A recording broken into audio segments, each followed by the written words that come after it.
देश नीति, केवल सच्ची और पक्की खबरें। लो जी, बस इसी की कमी थी, वो भी पूरी हो गई है। अगर गालीबाज सांसद की गालियों पर या गाली भरे इतिहास पर पर्दा डालना है तो एक ही काम करना होगा, वो ये कि गालीबाज सांसद की तारीफ में कसीदे पढ़ दिए जाए, बिल्कुल कसीदे पढ़ दिए जाए, तारीफों के पुल बांध दिए जाए, ताकि जनता सोचे कि भाई ये तो इतना अच्छा इंसान है, ना कुछ गलत कर सकता है ना कुछ गलत कह सकता है, तो फिर इसके पीछे क्यों सब पड़े हैं। इस बार शायद ये काम भाजपा ने आरएसएस को दे दिया। दोस्तों, आरएसएस के मुखपत्र ने जिस तरह से भारतीय जनता पार्टी के गालीबाज सांसद की तारीफ में कसीदे पढ़े हैं, वो सुनकर आप दंग रह जाएंगे। इस खबर में आपको बताएंगे कि तारीफ में क्या क्या कहा है। नमस्कार, मेरा नाम है जयंती झा और आप देख रहे हैं देश नीति। भारतीय जनता पार्टी के सांसद रमेश बिधूड़ी ने जब से संसद में अपनी ओछी मानसिकता और घटिया भाषा का पथ प्रदर्शन किया है दोस्तों, तभी से भारतीय जनता पार्टी के नेताओं की तरफ से पिटारा खोल कर रख दिया गया है। बयान पर बयान खोज कर निकाले जा रहे हैं कि दानिश अली ने ये कहा था तो ये कहा था, कहाँ कहाँ क्या क्या निकाला जाए कि रमेश बिधूड़ी के बयान से ध्यान हटे, इसकी कोशिश की जा रही है। कभी डिबेट, कभी सड़क, कभी कहीं तो कभी कहीं, यही बयान ढूंढे ढूंढे निकाले जा रहे हैं दोस्तों, भारतीय जनता पार्टी निकाल रही है। मगर सवाल ये कि क्या संसद और बाकी जगहों में फर्क नहीं है?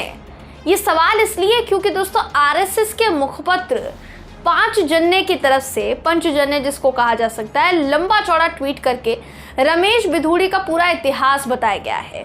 आपकी स्क्रीन पर ट्वीट इस वक्त आपको दिखा रहे हैं। पंचजन्य की तरफ से दोस्तों लिखा गया है कि कौन है रमेश बिधूड़ी। रमेश बिधूड़ी उस परिवार से आते हैं जिसने अपनी जमीन जायदाद का एक बड़ा हिस्सा आर्य समाज मंदिर, विद्यालय और अस्पताल बनवाने के लिए दान में दे दिया। कालका जी के जीवीएसएस स्कूल से हुई बचपन की शिक्षा दीक्षा, मेरठ स्थित चौधरी चरण सिंह यूनिवर्सिटी से उन्होंने वकालत की पढ़ाई की और फिर दिल्ली उच्च न्यायालय में प्रैक्टिस की। डीयू के शहीद भगत सिंह कॉलेज में वो बतौर सेंट्रल काउंसलर चुने गए थे। इसके बाद उन्होंने डीयू की एग्जीक्यूटिव काउंसिल में जगह बनाई। आगे और सुनिए, इनका पूरा पढ़ने का इतिहास निकाला गया ताकि कोई भी ना सोचे कि ये जो सांसद हैं पढ़े लिखे नहीं है। फिर 3 बार लगातार दिल्ली की तुगलकाबाद विधानसभा सीट से विधायक रहे, ऐसा लिखा है। आगे लिखा है कि लगातार 2 बार दक्षिणी दिल्ली लोकसभा सीट से सांसद चुने गए हैं। जमीन से जुड़े नेता हैं रमेश बिधूड़ी। रमेश बिधूड़ी को 2003 में दिल्ली भाजपा का उपाध्यक्ष बनाया गया था। उससे पहले वो प्रदेश जनरल सेक्रेटरी थे। रमेश बिधूड़ी के पिता भी समाज सेवी रहे हैं। बिधूड़ी 90 के दशक से ही कई हिंदू संगठनों से जुड़े रहे।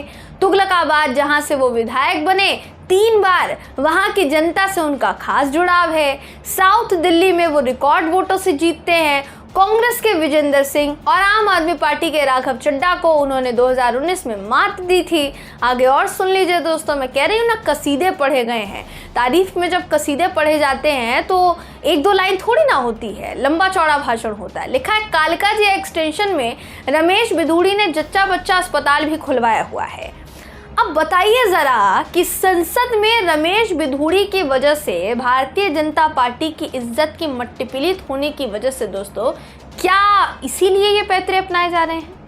सवाल ये कि अगर रमेश बिधूड़ी इतने बड़े समाज सेवी हैं और इतने ज्ञानी, इतने पढ़े लिखे हैं, तो संसद में खड़े होकर इतना विद्वान व्यक्ति जहर कैसे उगल रहा था? सांसद निशिकांत दुबे से लेकर रवि किशन तक सबके सब रमेश बिधूड़ी के समर्थन में, आप कह सकते हैं इनडायरेक्ट तौर पर समर्थन में उतर आए हैं। सांसद रवि किशन ने कहा कि रमेश बिधूड़ी द्वारा दानिश अली पर किया गया व्यक्तिगत हमला अच्छा नहीं है, मैं उनके बयान का समर्थन नहीं करता हूं।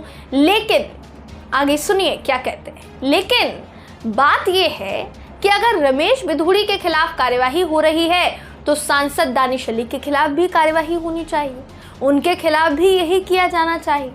अब आप पूछेंगे क्यों? दानिश अली ने मुझ पर भी टिप्पणी की। उन्होंने कहा मैं 2 बार संसद में बोलने के लिए खड़ा हुआ और उन्होंने मेरे ऊपर अभद्र भाषा में टिप्पणी की, उन्होंने मेरे परिवार पर टिप्पणी की। मैं जब जनसंख्या नियंत्रण विधेयक ला रहा था, मुझे यकीन है कि लोकसभा अध्यक्ष इस पर ध्यान देंगे। आगे रवि किशन कहते हैं कि मैं एक पत्र लिख रहा हूं और इसका मसौदा तैयार किया गया है। उसमें मैंने अनुरोध किया है कि अगर रमेश बिधूड़ी के खिलाफ कार्यवाही हो रही है तो दानिश अली के खिलाफ भी कार्यवाही होनी चाहिए। हालांकि रमेश बिधूड़ी के खिलाफ कार्यवाही हो रही है या नहीं हो रही है, इससे जुड़े किसी तरीके की कोई खबर सामने अभी तक नहीं आई है दोस्तों, सिवाय इसके कि ओम बिरला साहब ने रमेश बिधूड़ी को चेतावनी दी थी।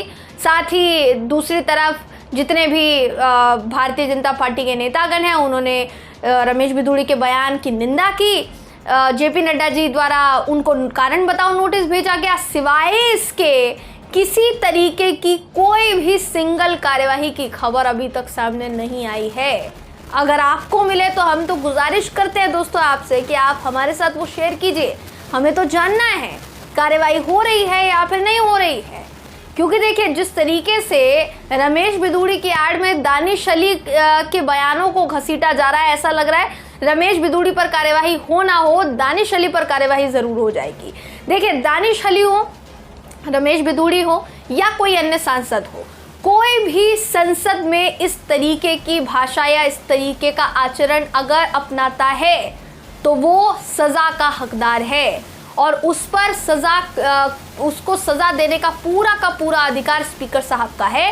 अगर वो उस पर कार्यवाही नहीं करते हैं तो ये संसद को कलंकित कर देने जैसी बात होगी। सिवाय इसके हम और कुछ नहीं कह सकते दोस्तों। इंतजार कर सकते हैं कि कार्यवाही वाकई में होगी भी या फिर नहीं, या जिस तरीके से भारतीय जनता पार्टी के सांसदों द्वारा बातें खोद कर निकाली जा रही है, ऐसा भी हो सकता है कि आने वाले समय में दानिश अली को ही इसका परिणाम भुगतना पड़ सकता है। रमेश बिधूड़ी को भुगतना पड़ेगा कि नहीं भुगतना पड़ेगा, ये तो आने वाला भविष्य ही बताएगा दोस्तों। फिलहाल इस खबर पर आप क्या सोचते हैं, आपकी क्या राय है, कमेंट करके जरूर बताइएगा। वीडियो अगर आपको पसंद आया हो तो वीडियो को लाइक कीजिए, शेयर कीजिए, चैनल को सब्सक्राइब करना बिल्कुल भी ना भूलें। फिर मुलाकात होगी आपसे अगले वीडियो में, तब तक के लिए नमस्कार। आपका एक सब्सक्राइब हमारे लिए महत्वपूर्ण है। देश नीति को अभी सब्सक्राइब करें और बेल आइकन को दबाना ना भूलें।